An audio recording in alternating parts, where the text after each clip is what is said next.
Good morning, fellow Ghanaians. The revelation in Parliament a couple of days back concerning government arrears and payables amounting to nearly 70 billion cedis is such a serious moment that all of us must reflect and pay attention to.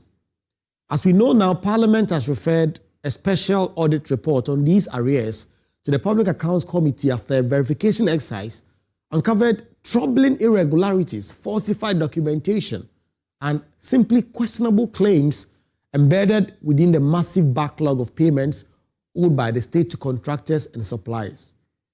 As always, this is not a minor accounting discrepancy. It is a discovery that must raise serious questions about the integrity of our public financial management in recent years.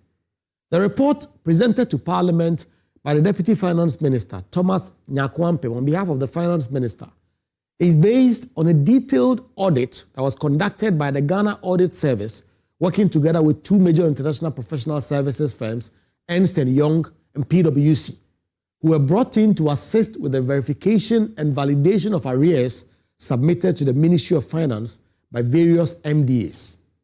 The exercise examined claims arising from unpaid interim payment certificates, invoices, bank transfer advices that were all submitted by contractors and suppliers who say they are owed money by the state, and in total claiming amounts nearly 68.7 billion cedis. And all of these were presented for verification, a staggering figure by any measure in the economy of this country. But the truly disturbing part of all of this is that the audit uncovered that during the verification process, out of the total claim presented, about 8.1 billion cedis could not be validated, and they were therefore rejected outright after auditors say they found serious irregularities, including unsupported documentation, duplicated claims, inflated amounts, and then items that had already been paid, falsified store receipts, and in some claims, work that simply had not been done. Fellow Ghanaians, just let it sink in, the magnitude of what that means.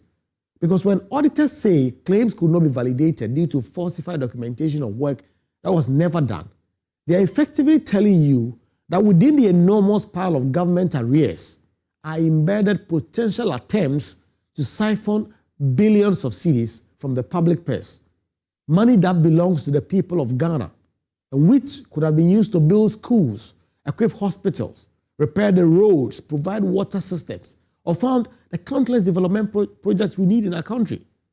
So the referral to the Public Accounts Committee, of course, must not become one of those exercises in Parliament that generates headlines and then quietly just disappears into silence. Because this country needs a full-scale, uncompromising investigation that will leave no stone unturned and no official beyond scrutiny. The Public Accounts Committee must conduct a thorough public examination of these claims. But that alone is not enough, because the scale and nature of the irregularities demand involvement of all the other key accountability institutions of the state, YOCO, the Financial Intelligence Center, and any other investigative body that is capable of tracing the financial trails behind these claims.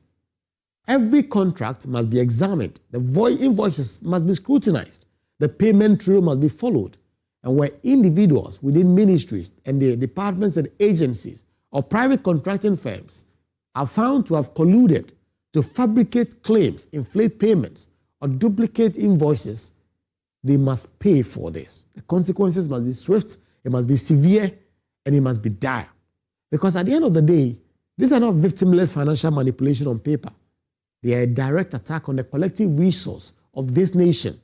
And every city that is fraudulently claimed is a city that is stolen from classrooms where children now sit under leaky roofs, from hospitals that are struggling with basic equipment, and from all our roads that remain unconstructed, and from communities that continue to wait for development that will never come. It is precisely in situations like this that the much talked about Operation Recover All Loot must prove its mettle, that is more than a political slogan or some campaign rhetoric.